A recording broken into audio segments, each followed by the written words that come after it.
Já parou para pensar que só existe cultura com energia? E é por isso que a Petrobras é a maior patrocinadora da cultura brasileira. Se depender da gente, essa energia nunca vai faltar. Programa Petrobras Cultural. Mais energia para a cultura. Petrobras, líder na transição energética justa. O Brasil é a nossa energia. A música é muito mais do que soa. Conecta, transforma. É elo entre palco e bastidor. Entre sonho e realidade. Envolve gente, histórias e caminhos. E tudo o que acontece nesse mundo você encontra primeiro aqui. Quem vive de música, vive com a gente. Mundo da Música.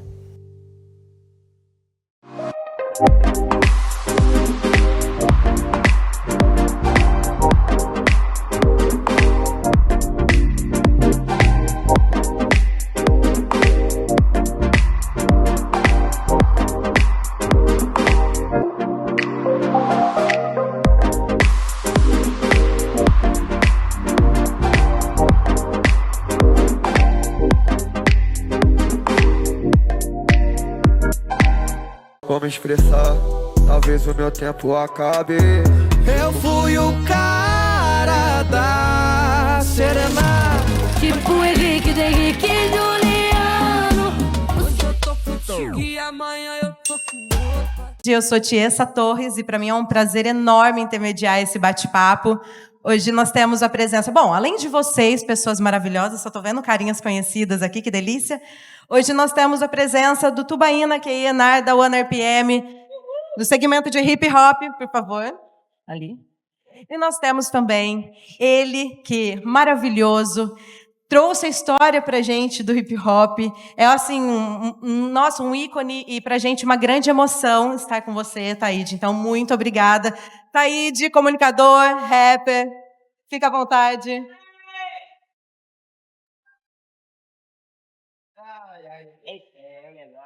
Bom, pessoal, começar aqui o nosso papo, claro, a gente tem que começar no básico, né? Então vamos começar falando sobre, já que o nosso papo é isso, sobre o elo entre comunicação, música nesse fortalecimento das comunidades, eu queria que vocês trouxessem primeiro um pouquinho sobre como vocês entenderam esse poder da palavra de vocês, o poder da comunicação, e como que vocês começaram a entender que vocês deveriam colocar isso em prática na vida de vocês, que eu acho que isso é uma mudança, uma viradinha de chave. E quando foi que vocês sentiram isso? É uma pergunta para os dois. Por favor, professor, pode ir. Já jogou para mim, né? Esperto, hein? Boa tarde, pessoal. Boa tarde, espero que estejam todos e todas muito bem. Eu já vi uma criancinha linda ali, eu sou doido por criança, então o dia vai ser incrível. Eu quero agradecer o convite por estar aqui participando desse evento. E, no meu caso, eu percebi que a minha voz podia ser algo, um tipo de ferramenta, quando eu comecei a falar sobre alguns problemas que eu via no bairro onde eu morava. Que era uma época que eu não saía muito para outros lugares. Então, eu achava que aqueles problemas, isso basicamente ali nos anos 80, eu achava que os problemas eram só no meu bairro e que as pessoas não sofriam com aquilo. Quando eu comecei a ir para outros lugares, eu percebi que não, onde eu vivia, as pessoas viviam o mesmo problema semelhante. Quando eu comecei a colocar esses problemas no papel e comecei a mostrar sem aquela parada de querer gravar um disco, que isso pra gente era fantasia, era ilusão, era uma utopia muito grande. Eu mostrava para as pessoas, elas se interessavam, elas se viam, elas se identificavam com aquela mensagem.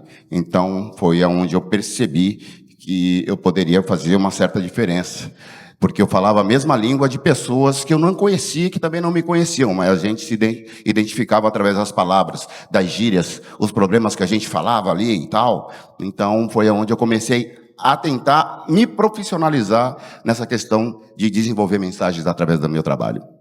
Perfeito. E aí, quando você percebeu isso, você percebeu que você, com a sua arte, com a sua comunicação, que ela é um dom nato, é absurda, e quando você percebeu que isso começava a transformar vidas, e o impacto que você trazia isso na vida dessas pessoas?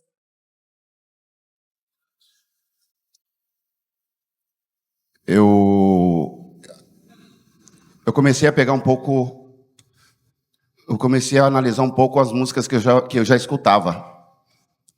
Porque essas músicas me faziam uma certa diferença e eu não percebia isso.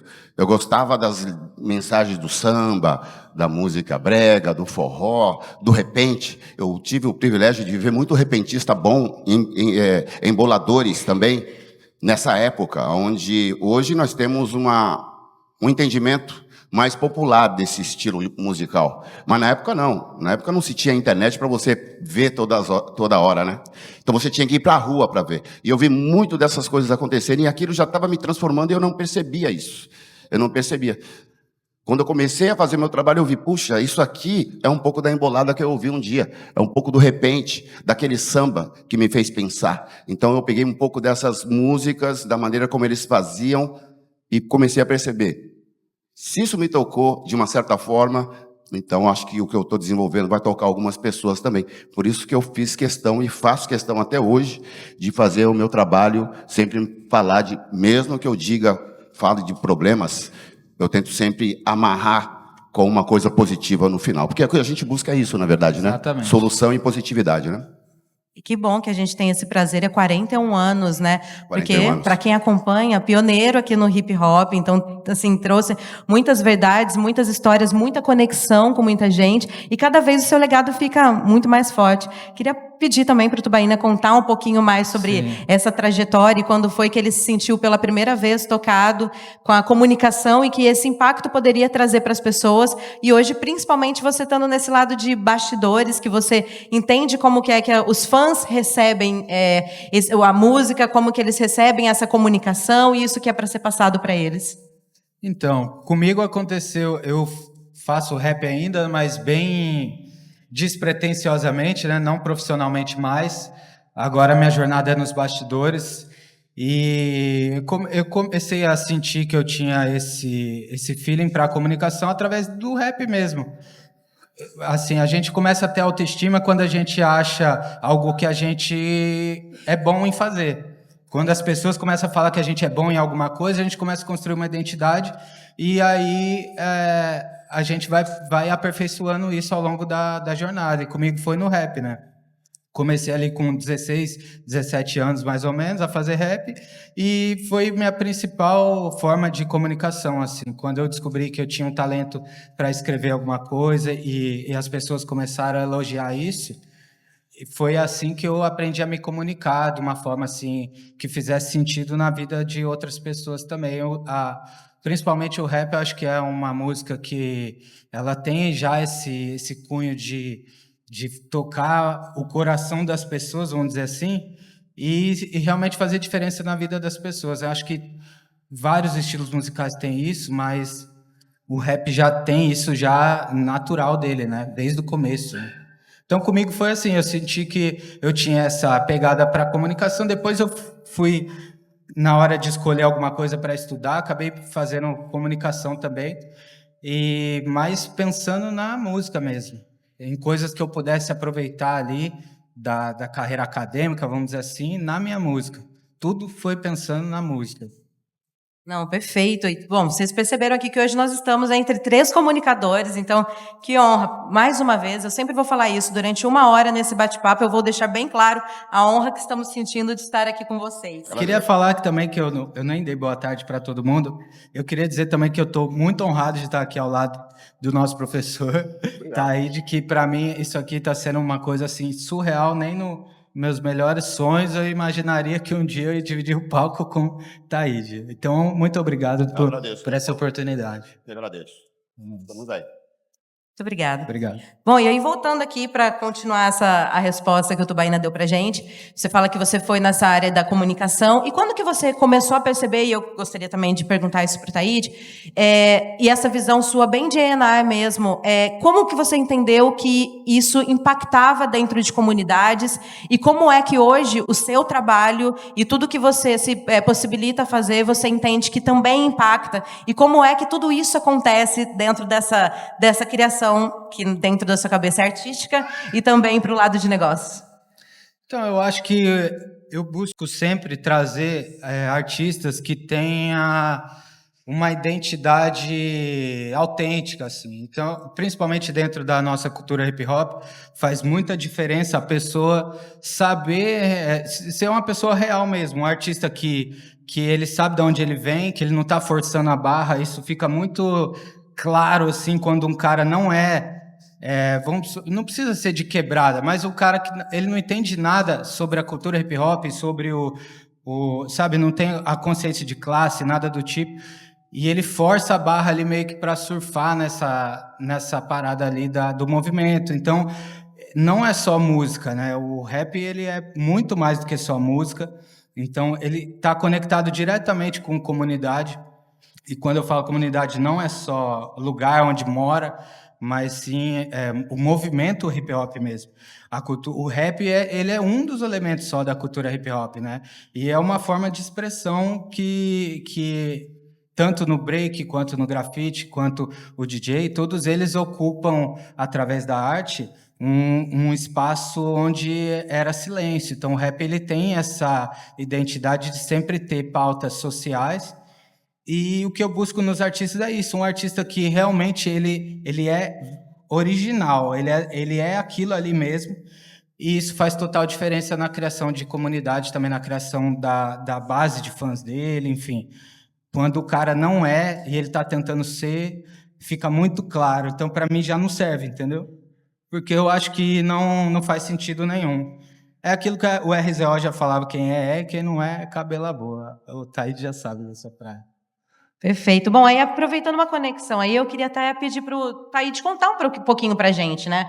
Porque a gente está numa época que as pessoas falam muito sobre o rap, sobre o hip hop, só que é uma história que a gente já tem no país, que já passou os seus 40 anos e que a gente tem mundialmente há 50, e eu queria muito que você falasse para a gente da sua visão, da história que começou ali nos anos 80, como começou e como foi chegando essa percepção para os dias atuais, e como que você sente até na questão de conteúdo. Eu acho que isso é uma coisa também que você pode trazer para a gente, Tubaína, falando sobre a questão de conteúdo, a mudança desse conteúdo e o impacto também que essa mudança de conteúdo traz para esses jovens que estão dentro de comunidade ou que estão fora e que estão ouvindo a mensagem de vocês.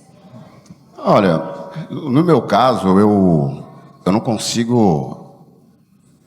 Tenho que tomar cuidado para não contradizer. Mas eu não consigo fazer uma música sem pensar na veracidade do que vai ser dito, entende? Eu não estou aqui para julgar, nem apontar o dedo para ninguém que faça música comercial, até porque eu também faço música comercial, até porque depois que você faz a sua música e você joga ela para o planeta, ela se torna comercial de qualquer maneira. Exato. De qualquer maneira. Porém, eu penso que o rap, MVB falou isso outro dia. Sim. Que antigamente o rap era muito mais informativo e hoje ele é entretenimento. E isso são sinais dos tempos, né? Vamos falar do berço onde nasceu o hip hop nos Estados Unidos. Se você analisar, pegar os artistas que começaram a cena, eles ainda estão lá, estão firmes, eles ainda estão fortes, vivendo do trabalho deles. Mas não se compara ao que os novos nomes e novos artistas conquistaram em tão pouco tempo assim. Em audiência, né? Sim. Porque existe sim a linguagem. Inclusive, já naquela época, algumas gravadoras falavam para mim: poxa, você quer falar sobre isso, mas isso não vai vender, isso a rádio não vai querer tocar, você não vai poder falar dessa parada na TV e tal. Você tem que fazer uma coisa mais amena, mais e tal. Foi aí que eu percebi que realmente a indústria, você tem que participar do jogo, mas você tem que levar a sua estratégia, né? Não tem como você também pensar, não, isso eu não vou fazer, eu vou ficar de fora. Não, aí já não é tão inteligente. Exato. Acho que da mesma forma que te oferecem uma estratégia, vai de você dizer se você aceita a estratégia como ela lhe foi oferecida, ou se você também vai colocar sua estratégia na mesa. Vamos dividir um pouquinho. Eu faço um pouco da sua estratégia, mas você vai ter que fazer um pouco da minha também. E a indústria, ela já estava acostumada, até porque o mercado fonográfico no Brasil, no mundo, mudou drasticamente, né? Então eles faziam essa parada de ou é assim ou não vai ter. E ainda mais numa época que ninguém tinha estúdio. Não existia estúdio em periferia, não existia essa parada de ter um estúdio pequeno no fundo do quintal. Não existia tecnologia nem condições financeiras para isso. Então muitos artistas tinham que se submeter.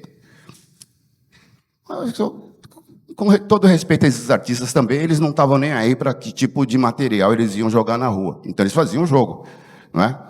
Eu não consigo fazer isso. Eu consigo fazer uma estratégia boa para mim e também para a empresa. Sabe como que é? Hoje é mais entretenimento, então vamos fazer entretenimento, mas também vamos fazer algo que tem que ser dito. Exatamente. E eu aprendi isso logo no meu primeiro disco. Eu sempre colocava as minhas músicas mais contundentes, mas fazia sempre uma mais levinha, para que eu pudesse me apresentar na TV, para que a música pudesse tocar no rádio, mas assim que tivessem acesso ao material bruto, eles iriam ali encontrar as mensagens que eu queria passar realmente. Isso também gera o conteúdo. Hoje em dia, muita gente fala que o rap não está exatamente como era, na questão de política mesmo, mas ainda existe, sim, muitos artistas fazendo um rap de mensagem, né? Como inclusive da época, né? Exatamente, estão aí até hoje. Exatamente. Mas, por exemplo, quem fala que não existe mais é porque não está ouvindo rap, não viu o último álbum do Djonga, não viu o que o Emicida fez com o Amarelo, não viu, sabe? Eu posso falar diversos nomes aqui que estão fazendo um trabalho social incrível. Inclusive, músicas que não são de mensagem, vamos dizer assim, também geram conexão com a comunidade, também geram uma música romântica de um MC que é original, sabe? O cara que tem aquele lugar de fala, também gera identificação da mesma forma como uma música de mensagem. Quando você vê uma música romântica do próprio Orochi, por exemplo, eu posso citar, ele tem hits românticos, o próprio Djonga tem hit romântico, tem a música do Djonga lá, Leal e tal, que as pessoas pedem a outra em casamento no palco. Isso é incrível. Isso é conexão com a comunidade também. Tudo depende de onde está vindo. Então, essa é a importância do artista ser de verdade. Tem cara que força a barra, faz só se moda ali para correr atrás do algoritmo, e tem cara que é de verdade. Então, independente da mensagem que ele vier, sempre vai ter identificação com a comunidade dele. Então, enfim, essa questão de conteúdo.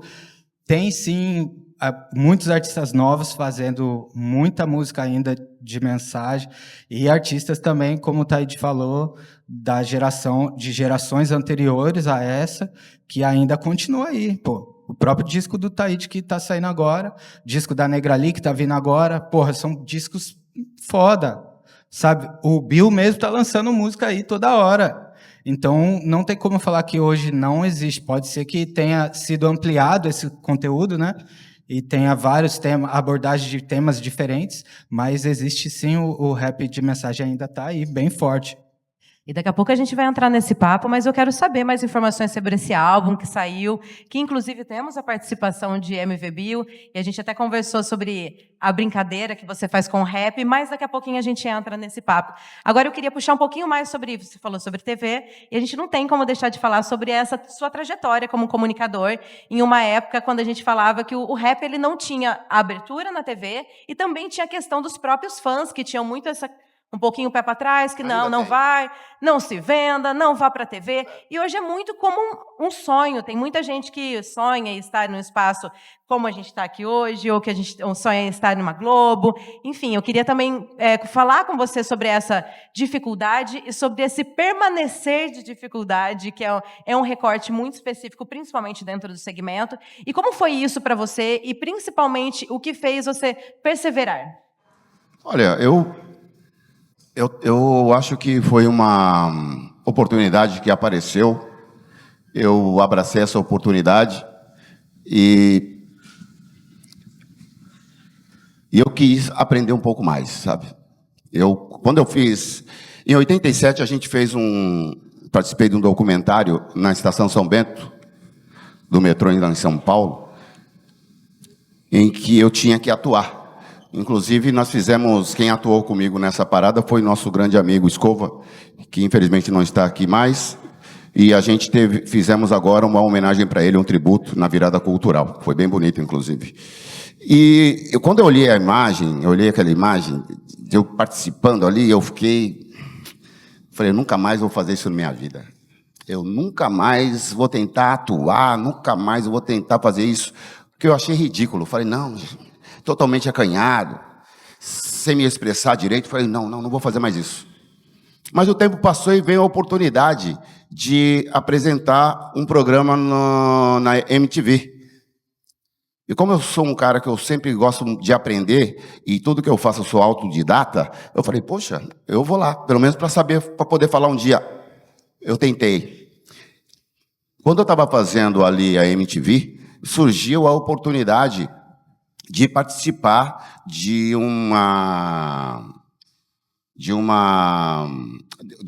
das festas da MTV. E teve uma que eu estava lá e me apresentei como que é? Os paladinos, não, os paladinos que tinham os super-heróis e tal. Ah, sim. A Liga dos VJs Paladinos. Sim. Que eu tinha um personagem ali. E aí eu comecei, a MTV me deu essa possibilidade de perder esse preconceito que eu tinha com câmera e de saber me portar diante da câmera, né? Aquela parada da comunicação, de você ler um teleprompter, de você saber a hora de olhar para uma câmera, olhar para outra.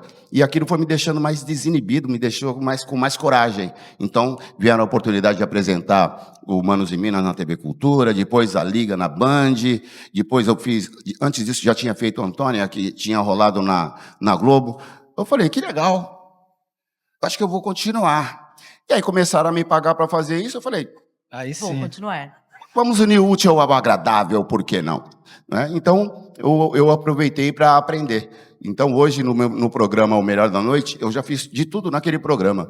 Eu saio para fazer as reportagens, eu agora tenho um quadro no programa chamado Na Madruga com Taíde, que eu saio conversando com artistas, e agora mudamos para pessoas mais populares, porque todo mundo tem história interessante para contar. Eu já apresentei o programa ao vivo, já fui com a minha banda tocar música ao vivo também, então, graças a Deus, eu tento absorver todo tipo de informação para me desenvolver pessoalmente e profissionalmente também. Acho que é por isso que eu estou me dando bem na TV, porque eu estou aprendendo. Em 89, Ensinando. você foi no Faustão, né? A se apresentar. Sem datas, por favor. Aquilo gerou identificação demais também. É verdade. Em 89, eu já estava participando. Naquela época, na verdade, a Eldorado era uma gravadora. Antigamente, existiam nas gravadoras os divulgadores. Eu vim muito para o Rio de Janeiro encontrar os divulgadores aqui. E os divulgadores eram os caras que tinham o seu material e eles eram incumbidos de levar você para se apresentar na TV, dar entrevistas em rádio. Eles eram os divulgadores. Era muito legal porque você fazia amizade com gente que tinha já trabalhado com grandes nomes da música nacional e internacional. Então você fica sabendo um monte de história. Eu sei cada uma, mas eu nunca vou contar para ninguém. Então, isso mudou hoje em dia. Hoje você não tem os divulgadores, né? Porque hoje você, com a tecnologia, ficou um pouco mais fácil. Ficou um pouco mais fácil. Mas naquela época, por conta dos divulgadores, eu fiz o Faustão, eu fiz a Angélica, quando ainda era na TV Manchete, se eu não estiver enganado. Eu fiz um programa, que eu não vou lembrar o nome do cara que estava apresentando, mas ali eu me encontrei com o Bezerra da Silva pela primeira vez. Então, os divulgadores, eles eram incríveis. Eles eram incríveis, te levavam para os lugares que você... Hoje, acho que eu não conseguiria chegar nos lugares que eu fui com essa tecnologia. Então, eu gosto muito de saber que o que eu aprendi está me fazendo seguir esse caminho que eu gosto tanto, que é a comunicação televisiva, né? E que bom, a gente é muito grato por isso. Bom, a gente... Aproveitar aqui, né? Vou mandar um salve para todos os assessores de imprensa, né, gente, que são tão importantes. Já puxando um pouquinho a sardinha aqui para esse lado. São os divulgadores hoje, né? São os divulgadores hoje, relações públicas. E aí, você citou uma coisa que é um amor que eu tenho enorme, que era o Manos e Minas, e que a gente já não tem mais. Que eu esse participei por 2 vezes. 2 vezes, né? Quando era o Max B.O. apresentando. Pode Você crer. pode dar um Google lá que você vai me ver. Pode crer. Quando eu saí, o Max foi, né? Eu cheguei a me apresentar em 2012 e 2015, em lançamentos diferentes, né? Mas foi uma honra também. Então, você pode trazer Faz uma visão muita para a falta. gente também. A falta que esse programa faz. Eu me lembro exatamente no dia que foi divulgado que não teríamos mais Manos e Minas. E eu lembro que aí depois ele voltou durante uma época, deu um brilhinho para a gente novamente e deixou de existir. Faz muita falta. Faz muita falta esse tipo de espaço. Como que a gente pode sondar para ter novos tipos de espaço e que você acha que é um gap para o nosso mercado ter essa falta de espaço para o hip hop, para poder falar sobre esses assuntos, para poder falar sobre recorte de comunidades, para poder falar sobre comunicação. Enfim, me fala um pouquinho sobre essa vivência também. E quantos artistas vocês apresentaram, por exemplo, como Tubaína, que muitas vezes era o sonho, que estava iniciando sua carreira e que chegava ali perto do Taíde pela primeira vez. Como que foi essa experiência para ti? Olha, eu vou falar do espaço em si, para se fazer um programa como esse. O hip hop, não vou dizer infelizmente. Felizmente, o hip hop é uma cultura que cita assuntos que não são agradáveis a toda a sociedade. Acredito que quando o hip hop se apresenta dançando, fazendo grafite e tal, o DJ está se apresentando e tal, é legal. Mas quando o hip-hop começa a falar dos problemas da sociedade, começa a falar sobre violência, que é o que a gente mais passa, infelizmente, isso já não é agradável. Então, programas como esse, infelizmente, não é impossível, porque já aconteceu e ainda acontece em alguns lugares, mas é bem difícil. É bem difícil. Mas, enquanto for difícil, isso quer dizer que a gente ainda está fazendo um trabalho digno do nosso povo. Não é? E mesmo após, quando um dia a gente conseguir espaço, porque isso vai acontecer, para ter um programa como esse, e não só um, mas vários, em vários estados do Brasil, a gente não pode se iludir achando que os problemas acabaram. Não. Pode ter acabado ou diminuído para quem apresenta, para quem produz e para quem aparece. Mas os problemas ainda persistem nos lugares onde as pessoas muitas vezes não têm câmera para mostrar a realidade. Entendeu? Então a gente não pode se iludir e tem sempre que falar da verdade.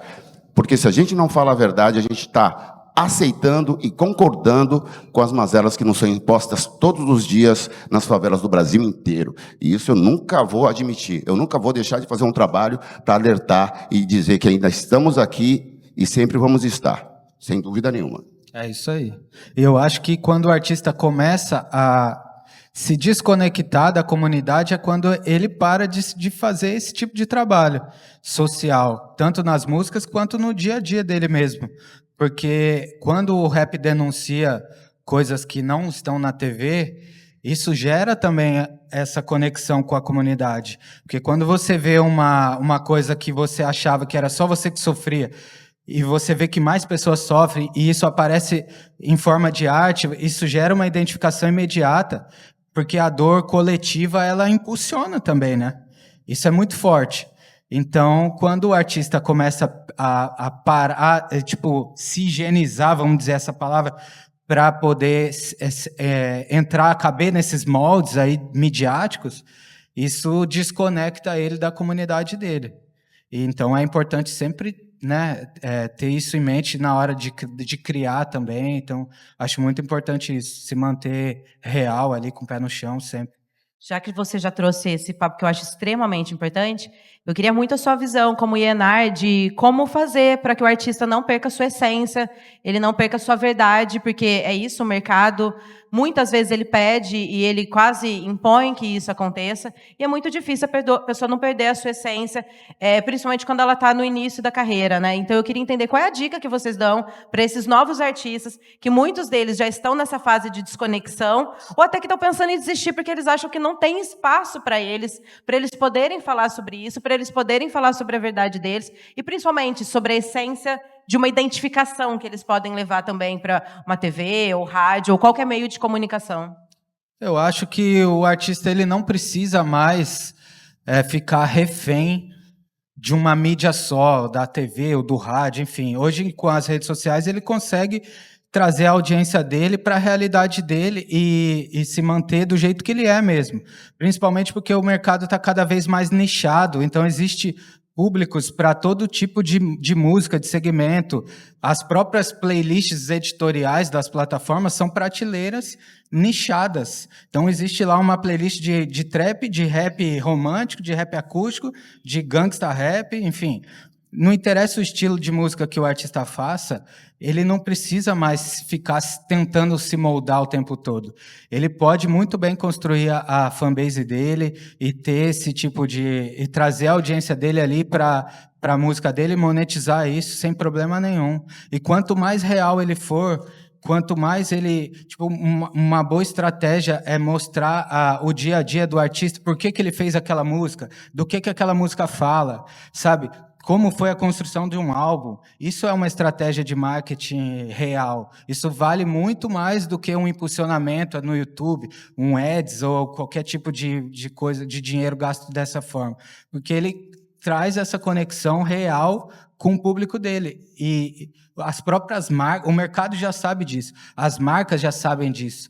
Quanto mais real, mais fiel é a audiência daquele artista, e não tem a ver com ele tentar se moldar, é ao contrário, entendeu? Acho que ele tem que fazer o caminho oposto de tentar se moldar. Quanto mais real ele for, mais ele vai monetizar isso. Eu já ouvi muito, eu não sei se tem a ver com o que eu vou responder, mas eu já ouvi muito de pessoas que chegaram para mim e falaram assim, pô, você é músico, né? Eu falei assim, pô, eu também era músico, mas aí a música não deu certo, não deu dinheiro, eu saí fora. Eu, particularmente, eu não concordo com isso, porque a música, hoje, é uma banalização muito grande, falando diretamente, especificamente de música, existe uma banalização muito grande. Algumas pessoas estão mal acostumadas. Elas já querem começar com sucesso. Elas já querem começar com hit. A rede social fez muito isso. Já querem começar sendo famosas e tal. E não deu certo, deixam quieto, deixam de lado. Eu penso o seguinte, eu acho que a música ela é uma satisfação. Se você não está ganhando dinheiro com a música e você para de fazer música porque não está dando grana, então você não ama a música. Então você não é músico, você sabe tocar instrumentos. Né? Não dá para parar. Você sabe tocar instrumentos, beleza. Eu não sei tocar guitarra, não sei tocar bateria, não sei tocar cuíca, piano, gostaria, mas não sei. Mas eu sou músico. Por quê? Antes disso tudo ser o que é hoje, eu estava fazendo a minha música. Eu sou um cara que eu tive que subir no palco no início da minha carreira e explicar o que é rap. Eu tive que explicar para as pessoas, porque não tinha no Brasil. Olha, eu vou apresentar uma música, um ritmo novo, que está chegando nos Estados Unidos, é assim, assim, assado. E eu via muita gente virar as costas, ir embora, aquela parada toda. Legal, é o início. Agora, eu não parei porque eu não estava conseguindo lucro naquela época.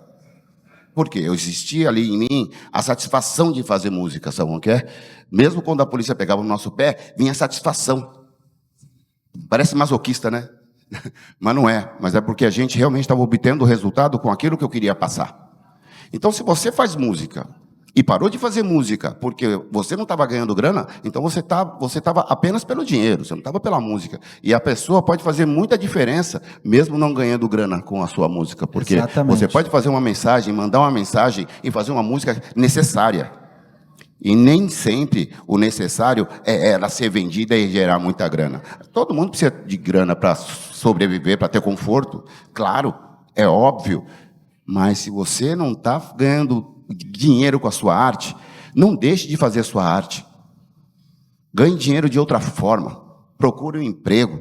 Existe uma questão de vaidade muito grande no artista. Muitas vezes ele tem vergonha em dizer, olha, eu tenho minha arte, mas eu estou trabalhando. Eu sou CLT. Cara, o importante é você ter trabalho. O importante é você ganhar sua grana. Independente da maneira que for, desde que você não prejudique ninguém. Desde que seja de maneira positiva, honesta. Agora, você acha mesmo que se um dia, Deus me livre e guarde, eu deixe de ganhar grana com a minha música, você acha que eu vou parar de fazer música por causa disso? Não dá, né? Eu quero ouvir minha música se ninguém quiser ouvir. Pelo menos eu vou querer ouvir. É só isso que eu não concordo com algumas pessoas que deixam de fazer música porque não ganham grana. Pô, vai buscar outra maneira. É muito egoísmo isso. Porque às vezes tem pessoas que têm a necessidade de ouvir o que você tem para falar através da sua arte, mas porque você não ganhou grana, você deixou de fazer. Perfeito. Cada um com a sua, né? A minha avó, ela brinca muito que se tem uma coisa que não aguenta desaforo, é a arte e o próprio dinheiro. Então, que a gente não pode fazer um virar refém do outro, né? Uma vez eu entrei numa loja para comprar equipamento, eu fui comprar um toca-disco. E aí o dono da loja veio e falou assim, pô, você é aquele cara. Eu falei, sou eu mesmo. Pô, eu tenho um filho que eu vou falar para você, bicho. Ele tá lá com a banda dele, faz barulheira, uma barulheira danada. mas não ganha dinheiro, não ganha, não fica famoso, mas está lá, todo dia está lá. Eu falei, ele não ganha dinheiro, mas ele ganha satisfação. Você mesmo disse que seu filho é feliz com o que faz. Então, essa é a riqueza. Ele está fazendo uma coisa despretensiosa. Está sendo feliz fazendo música. Entendeu? Independente da grana. Para ganhar grana, você tem que incentivar ele a ser um profissional. Para ganhar dinheiro de uma outra maneira. E se amanhã ou depois ele ficar famoso, ganhar dinheiro com a arte dele, melhor ainda. Aí ele ficou olhando e falou, eu nunca tinha pensado por esse lado. Eu falei, você estava pensando com cabeça de pai. E não com cabeça de amigo, né? Preocupado, né? Mas é isso. Eu concordo com 100% do que o Taíde falou. Eu acho que a gente precisa do dinheiro, sim, mas música é além disso, né, velho? Se o hip hop fosse pensar nisso, não existia. Que é um movimento social primeiro, depois é música. Música é só consequência da necessidade daquilo ser propagado, né? É uma forma, é só o veículo como a mensagem vai chegar até as pessoas, mas antes disso tudo é um movimento, né? Então, principalmente no nosso movimento, a ideia toda do hip hop vem antes, né? Da música. E ganhar dinheiro a gente vai arrumando um jeito, né? Vai arrumando um jeito. O importante é não pode parar de fazer música porque não está ganhando grana. Concordo 100%. Até porque é uma consequência também, né, vir esse Exato. ganho. E eu queria também, já que a gente está falando de música, a gente entrou em algumas questões um pouco mais polêmicas, eu vou entrar na questão do artista independente, porque é extremamente necessário falarmos sobre isso. Hoje o Taíde é um artista independente pela OneRPM, que está muito bem representada hoje aqui. E eu queria falar com você sobre essa mudança de mercado, né? Porque quando a gente começou a ter essa questão de mercado da música, a gente não tinha os espaços dentro das gravadoras. Quando tinha o espaço, as gravadoras queriam envelopar isso. E hoje o artista ele tem controle praticamente de 100% da carreira dele, do que está sendo feito ou do que está sendo proposto ou deixando de ser proposto.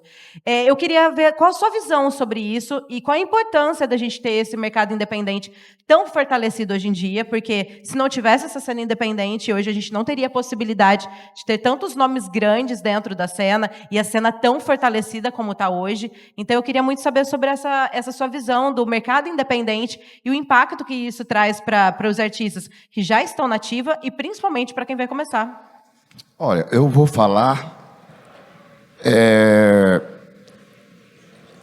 especificamente da One, que é o que eu tenho mais intimidade, digamos assim. Obrigada. Eu fico pensando, eu tenho 41 anos de carreira. Eu já passei por muita coisa, mas sempre que eu vou fazer um trabalho com o suporte da One, eu me vejo artista, sabe como que é? Eu fico pensando que às vezes as pessoas que começam agora têm esse mesmo sentimento, porque é como posso dizer, uma primazia com o nosso trabalho, e não só, também com a nossa imagem. Antigamente, eu me lembro que para a gente fazer um trabalho, eu sempre vou para antigamente, porque eu comecei antigamente, entendeu?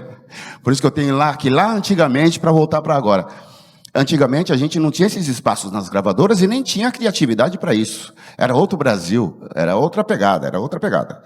E quando eu tive, se eu não estiver enganado, o primeiro trabalho que eu fui fazer na One, eu levei um rádio gravador, já faz alguns anos isso. Levei um rádio gravador, porque eu pensei, bom, vou levar meu rádio, porque chegar lá vai ter um cantinho que eu vou colocar meu rádio. Eu fiquei de cara, porque eu cheguei, tinha um estúdio realmente preparado para gravar, com luz, um pedestal com microfone, lugar para colocar o rádio. Eu falei, caramba, tudo isso eu vou precisar pagar. Fiquei pensando, será que eu vou ter que pagar alguma coisa? Meio desconfiado. Será que eu vou ter que pagar alguma coisa? Tocar minha música? E todas as vezes que eu vou na One, sempre tem um espaço reservado de maneira profissional. Isso me deixa muito feliz. Me deixa muito feliz, porque eu vou dormir tranquilo, eu sei que o meu trabalho, eu sei que a minha imagem está sendo veiculada, desenvolvida e trabalhada de maneira muito profissional, porque não é feito um trabalho por uma cabeça só. Outro dia a gente foi fazer uma reunião e foi uma brainstorm, eu gosto de falar isso. Boa. Essa palavra é da hora. E teve uma brainstorm assim, que todo mundo começou a dar ideia. Pô, podemos falar isso, podemos fazer isso nessa música, mas aqui é legal a gente fazer assim, assado. Eu fiquei só olhando e viajando. Falei, caramba, olha que ponto chegamos, né? De ter um time de profissionais debatendo o desenvolvimento da divulgação do trabalho do artista. E teve época em que o artista ele tinha que chegar com essa ideia. Olha, eu pensei em fazer isso, e na rádio tal, e também pensei em tal programa. E a One me deixa muito tranquilo. Eu quero agradecer a todos os profissionais da One, sem exceção. Sem exceção. Vocês me deixam muito tranquilo enquanto profissional.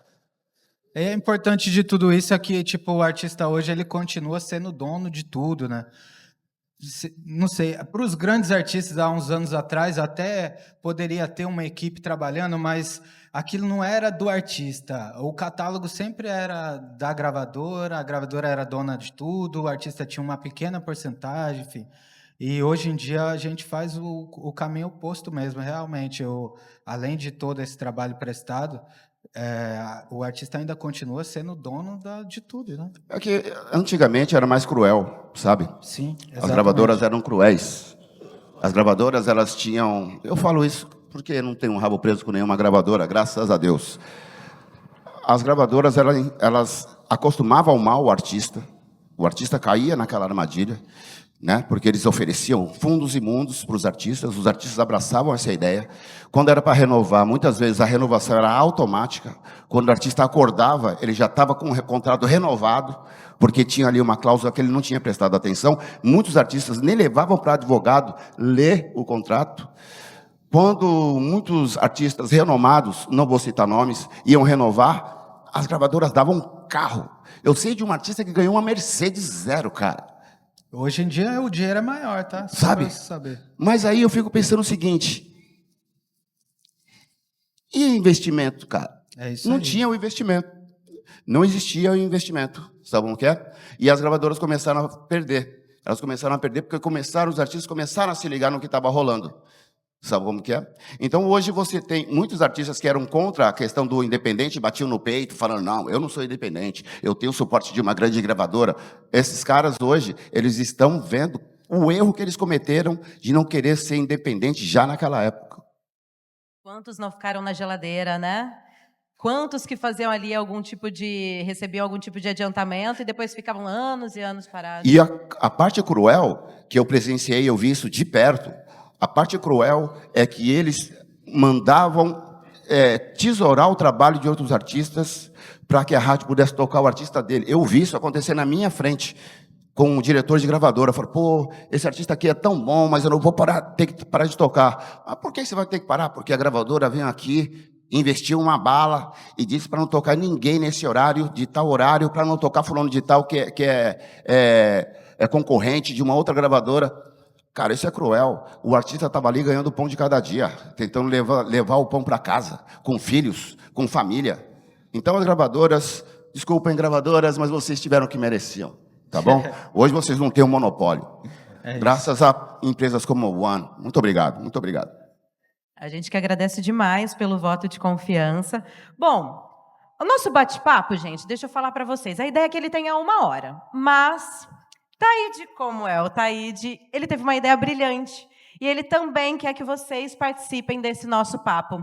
Esse, acredito que será o único painel que vai ter um espaço para as pessoas poderem interagir e trocar uma ideia com vocês. Então, eu vou começar aqui a parte nossa de consideração final, infelizmente. Poderia ficar aqui mais umas 2 horas batendo esse papo. E depois nós vamos abrir também para que vocês possam fazer perguntas objetivas para os nossos convidados, principalmente para o Taíde, que ele vai ter uma surpresinha para vocês no final do papo. Então, antes da gente encerrar, a gente tem aí 18 minutinhos, eu pretendo encerrar aqui daqui uns 5 minutinhos para a gente poder abrir para vocês. Queria muito que você falasse sobre o seu último lançamento, que veio aí pela One RPM, a gente lançou na semana passada, e na semana passada, quando a gente estava junto, você comentou sobre o rap.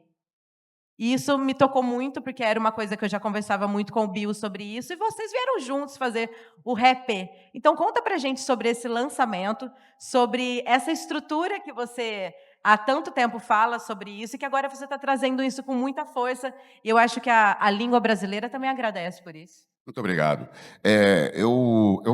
Eu não gosto de falar o último, tá? Nem para trabalho, nem para fora. Né? É o mais recente. Isso. Porque o último a gente nem vai saber. Entendeu? Tem completo de razão. Nesse trabalho mais recente, a gente fez justamente essa brincadeira, o trocadilho. Inclusive, foram 2 músicas, né? A com o Bill e com o Caju e Castanha. Gente, por favor, saiam daqui e já põe o play nessa faixa, por favor. E nem precisam sair daqui, é só ir no celular. Olha que comodidade. Só espera terminar o bate-papo, tá? É o seguinte, por favor. Aqui no início, eu curtindo com a minha rapaziada, era jovem, eu deixei esse detalhe passar batido. Mas eu tenho uma grande frustração na minha carreira, na minha história, que é não ter colocado o E no nosso rap. Porque o nosso rap é ritmo e poesia. E nós já temos a música repentista brasileira, né? Então, acredito que se naquela época eu já tivesse escrito o nosso rap com E, hoje ele seria uma coisa marcada na nossa memória. Esse seria o nosso jeito de escrever o nosso rap, não é? Mas está escrito como igual o rap que existe no mundo inteiro, e o nosso rap é o mais diferente que tem realmente. Então isso é só para afirmar que de repente, se de hoje para amanhã as pessoas começarem a escrever rap com E, talvez daqui uns 10 anos a gente tenha o nosso rap reescrito de maneira mais adequada, que tem mais a ver com a gente, né? Concordo. E os nossos repeiros são os melhores. Os repeiros, repentistas. Eu falei isso pro Caju e Castanha. Ele falou: é mesmo, rapaz, é mesmo. Nós já temos o rap aqui, o repente há muito tempo. E se a gente cortar a palavra do repente, fica rap, né? Com E. Falei, pois é. Então, eu acho que é uma maneira da gente tentar reverter essa situação. E mesmo que a gente não consiga, fica marcado essa frustração, que até veio a calhar. Não é uma frustração tão ruim, não. Veio a calhar. Quem sabe a gente consiga futuramente, né? Bom, tá, todo mundo aqui, então, já está nessa incumbência, tá, gente? Repeiros, ok? Com suas considerações finais, por favor, Tubaína. Eu só tenho a agradecer, né, cara? Que para mim é um privilégio estar aqui nessa. Isso aqui é um marco para minha nova jornada, né? Ano que vem faz 20 anos que eu tô no rap e eu iniciei uma nova caminhada que é como AER, e eu tô agora como um executivo da música, né? Há 1 ano e meio, um pouco mais de 1 ano e meio, né? Um ano, quase 2 anos. E, pô, tá aqui falando num dos maiores eventos do país, ao lado de um professor, para mim, isso aqui é, assim, surreal. E só tenho a agradecer a todo mundo que está aqui, que está participando, que está aqui trazendo essa energia para a gente também. E é isso. Perfeito. Bom, então... Vamos falar do livro? Vamos lá. Agora, 15 minutinhos finais. Um presente, um momento tão aguardado. Taíde, por favor, fale do seu livro para a gente poder começar essa dinâmica e esse papo. Eu não sei como que a gente vai fazer isso, né?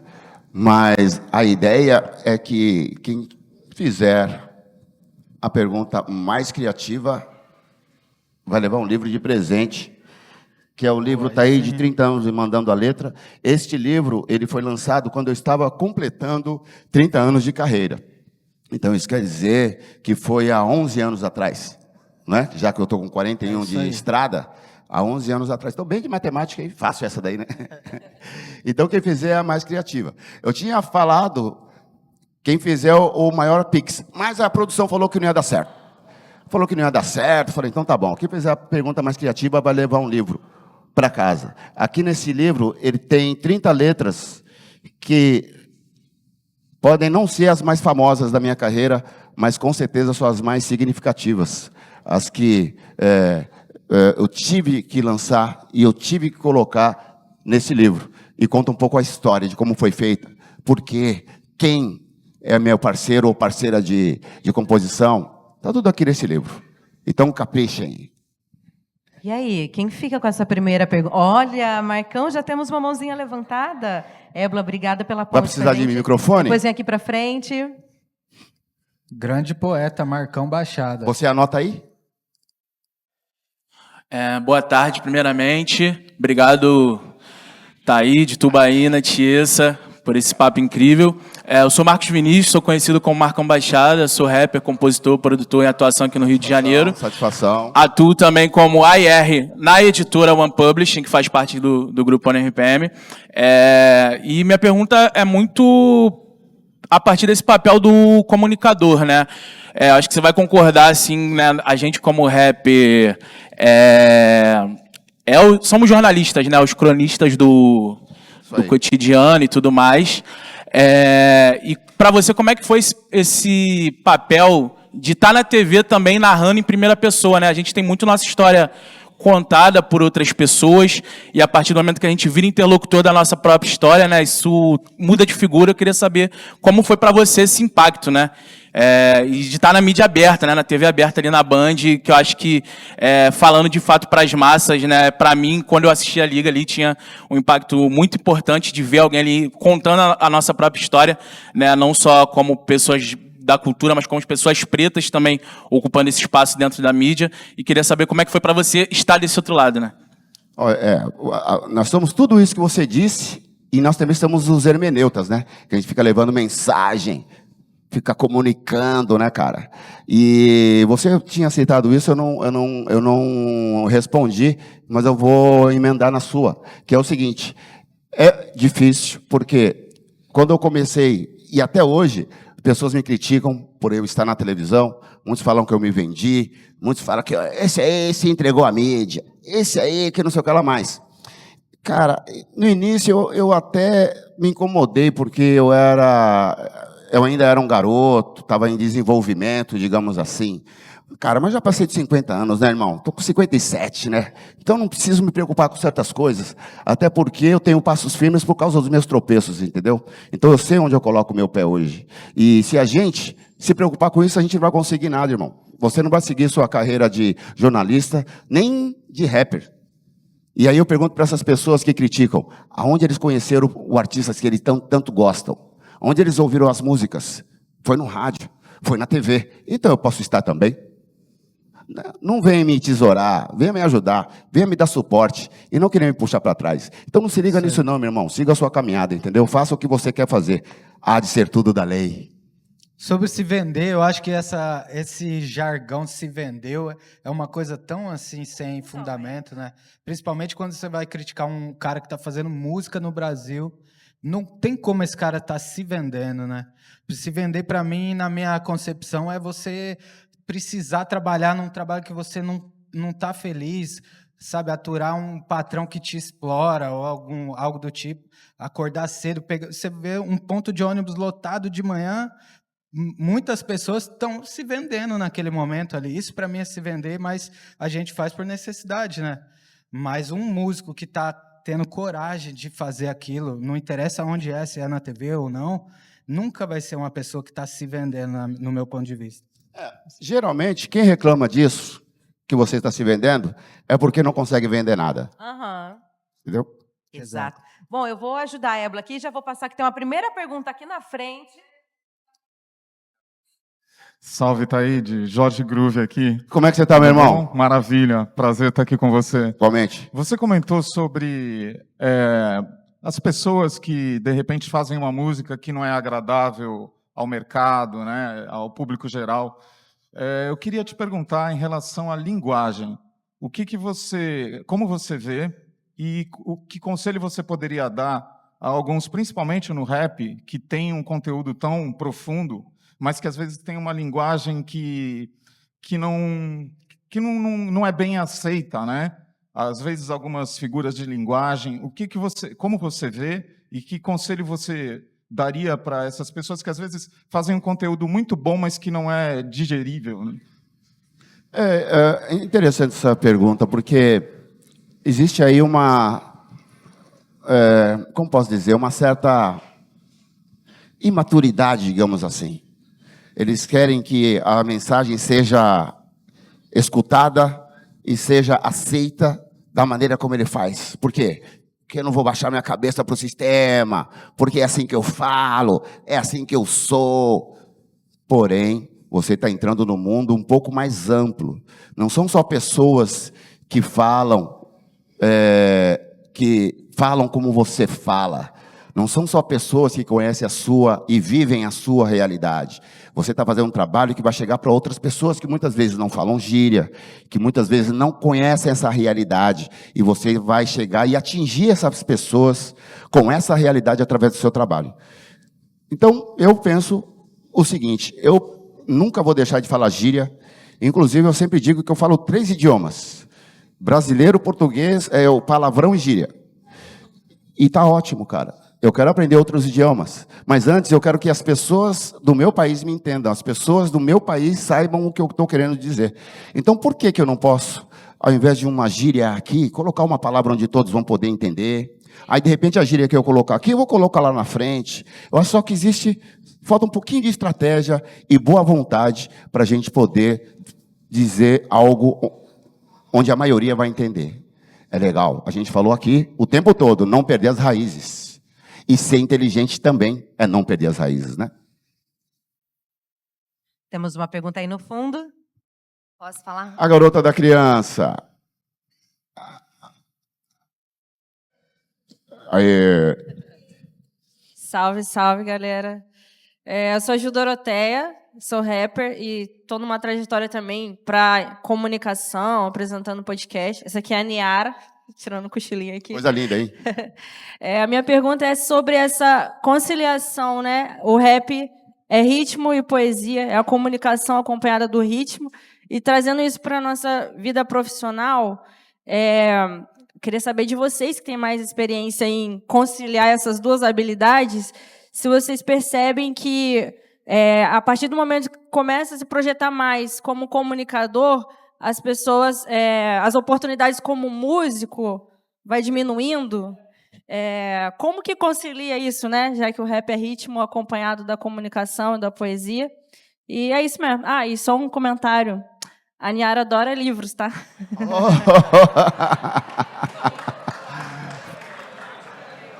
Né?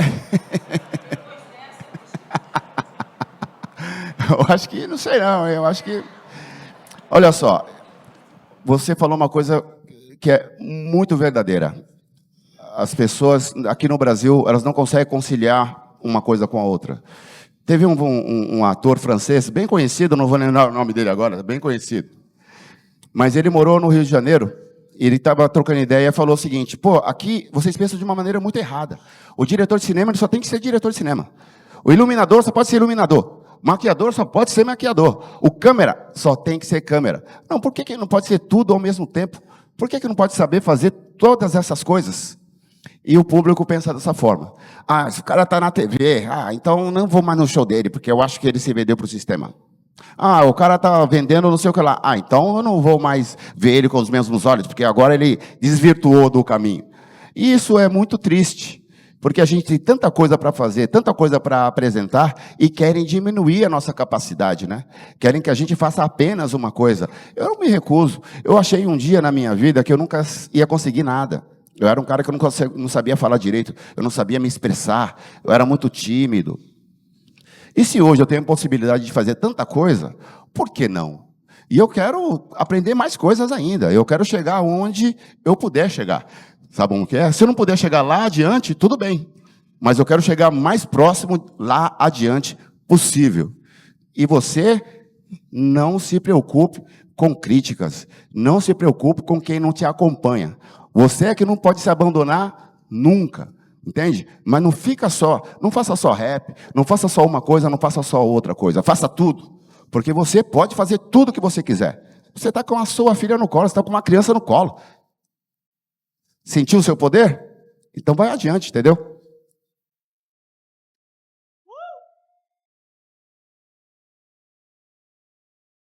Pessoal, infelizmente, a gente vai agora para a última pergunta, porque a gente só tem aí 4 minutinhos e a gente precisa encerrar a sala. Mas última pergunta.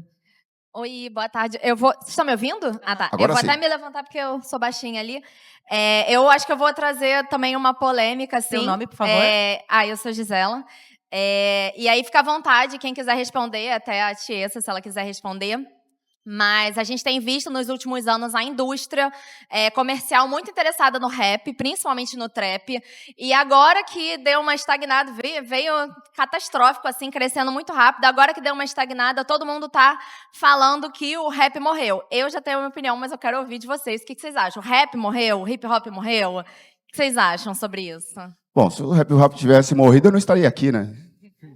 Sim. Né? Eu acho que tem a ver com tendência de mercado mesmo. Eu acho que tem muito a ver com dinheiro também. O dinheiro que a audiência desse ritmo traz para a indústria é o que fez as empresas olharem para esse estilo musical. Quando você fala de audiência, no Brasil, né, o Brasil é enorme. Então, não só as gravadoras, mas os próprios produtores americanos, a galera do rap americana começou a ver os produtores nos charts, os MCs de funk nos charts. Então, isso virou, todo mundo virou os olhos pro trap, pro rap, enfim, pro funk também brasileiro, que, né, tem ganhado o mundo. Eu acho que tem muito a ver com grana, esse fato aí das empresas terem olhado por esse estilo. E eu acho que natural, quando a audiência está, e poderia ter acontecido com qualquer outro estilo musical. Isso aconteceu com o samba também, inclusive, no Brasil. Foi que era um estilo de música marginalizado e chegou um momento que virou popular, né?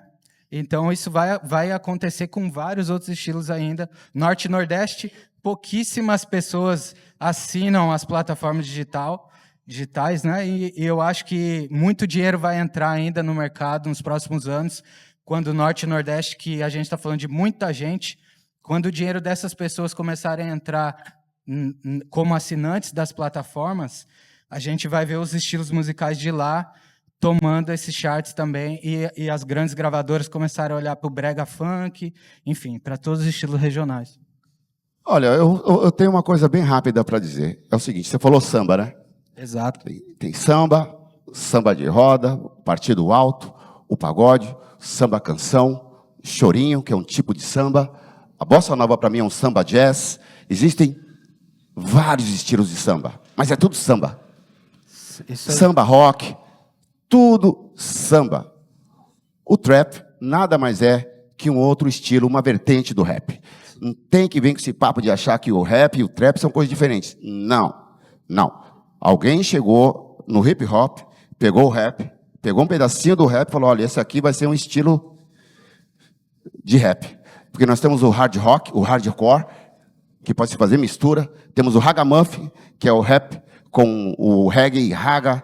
Então, existem vários estilos de rap. E o trap é só mais um estilo dentro da cultura hip-hop, extraída da música rap original. Nada mais que isso. Está mais vivo que nunca. Bom, e sendo bastante objetivo, eu acho que o rap jamais vai morrer. Enquanto estivermos pessoas nesse planeta, a gente vai continuar tendo hip-hop e o rap. Eu acho que enquanto a gente tiver possibilidade de escrita, enquanto a gente tiver possibilidade de poesia, o rap estará extremamente vivo e fortalecido. Muito bem. Bom, eu posso quebrar o protocolo? Você deve. O livro vai para a garotinha. Pra Niara, gente. Boa. Me desculpem. Tá aqui, ó. Não, e daqui a pouco já chega um autógrafo aqui. Ó, já vou entregar. Vou lembrar vocês, avisar que mais tarde vai haver uma apresentação nossa aqui. Eu não sei onde vai ser exatamente. Que horas vai ser? 7h30. 7h30, 8 horas, mais ou menos, estaremos lá no palco. A gente vai fazer músicas do disco atual e apresentar algumas antigas também. Todos e todas serão bem-vindos e bem-vindas. Aproveito aqui. Aproveito para agradecer esse espaço maravilhoso que nós tivemos aqui no Rio to See, principalmente as meninas do mundo da música, a Mila, a Liza, que mais uma vez nos possibilitaram esse espaço, o pessoal do Apenas Produções, que foram maravilhosos com a gente, toda a equipe da One RPM, que também está aqui presente. Enfim, muito obrigada pela presença de vocês. Continuem aproveitando o Rio to See, continuem ouvindo o Taíde, continuem vendo coisas lindas que ele está produzindo. Tem muita coisa ainda por vir sempre. Tem alguma coisa acontecendo. Depois desse disco vão vir mais projetos aí. Quero agradecer a atenção de todo mundo. Muito obrigado pelas perguntas. E vamos ficar interligados através da música e da cultura, porque é isso que nos trouxe aqui hoje, né? Exatamente. Então vamos manter esse contato. Muito obrigado. E até a próxima.